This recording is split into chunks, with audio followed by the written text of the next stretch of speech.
Is it going to stay? Yes! Now listen, you got to put some enthusiasm. Is that monument going to stay where it is? Amen!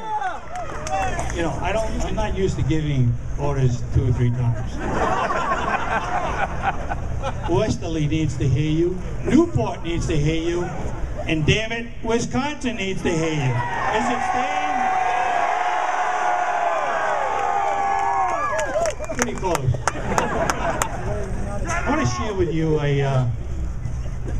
some personal experiences I've had in some 48 years that I served in uniform. One of the most significant memories, and incidentally, I've become a very wealthy man. Not financially, but in the form of friendship and stories that were shared with me, in some cases, for the very first time by World War II veterans. Yeah. It's amazing. I had the privilege and honor of serving on the committee that directed the World War II Memorial in Providence several years ago. And I was absolutely astonished and amazed that some of the stories that came from those veterans were shared for the very first time with their families. And I had their spouses looking at them and saying, "You never told me that." That was the generation of the time. They didn't talk about what they did. And so therein lies my story I'd like to share with you. I've been honored many, many times throughout my career to be part of dedications of memorials. And I've said so many times, that's nothing more than a bunch of concrete, some stones, a little bit of embellishment with some bronze here and there, until it's dedicated, and until that drape is taken off it. And all of a sudden, you can hear a spirit comes into that monument. And I'm not sure this is to get your attention more so. You want to wait till it goes by? All right, talk to yourselves for a minute.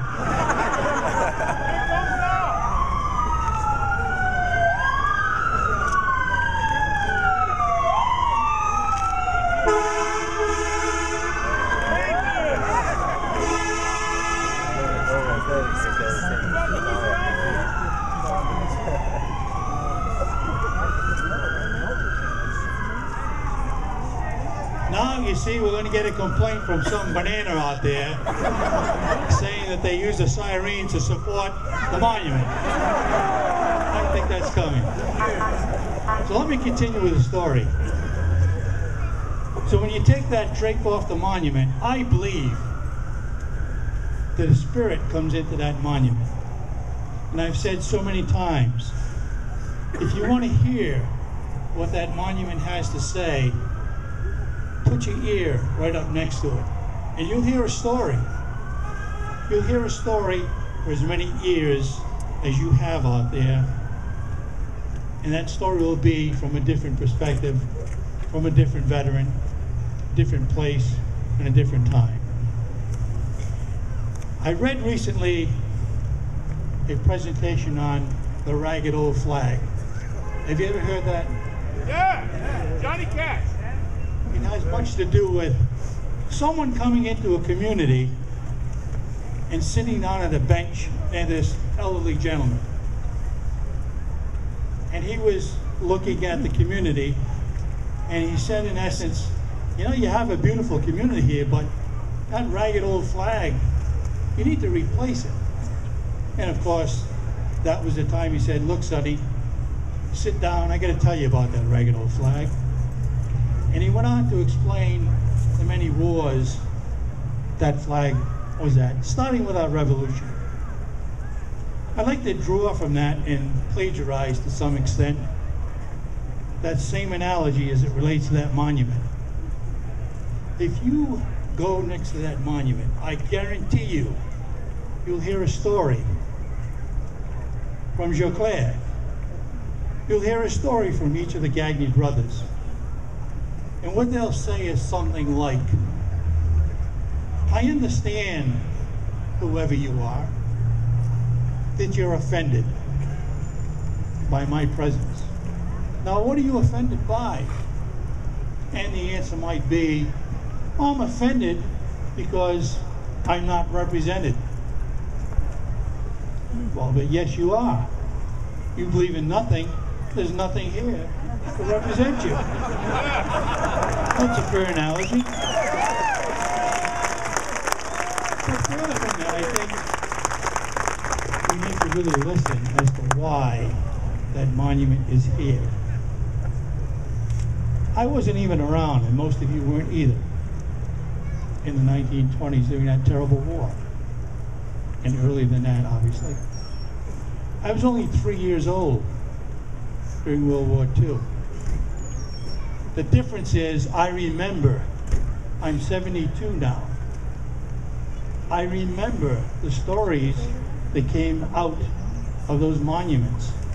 I remember the stories that came from the lips of those that served. I remember the stories that came from the families of those that made the ultimate sacrifice. That's the point of a monument. It tells a story. And that story, once it's told, cannot be changed. That is who it is. That's who we are. Americans don't change. So I have the rest of the story with that monument. So the story and the final chapter of the story would be something like, well, I'm sorry I offend you, but you know what? You offend me too.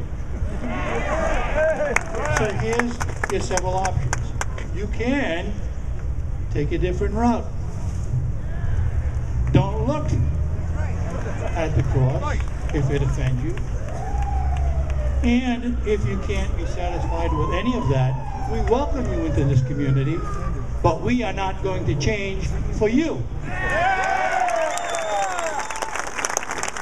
So here's an option. You can get in your vehicle and go back to wherever the hell you came from. That is the message that monument is telling. Can you hear it? Now listen. He's in France. His body is in France. Jolicoeur needs to hear you. And the Gagne brothers need to hear you too.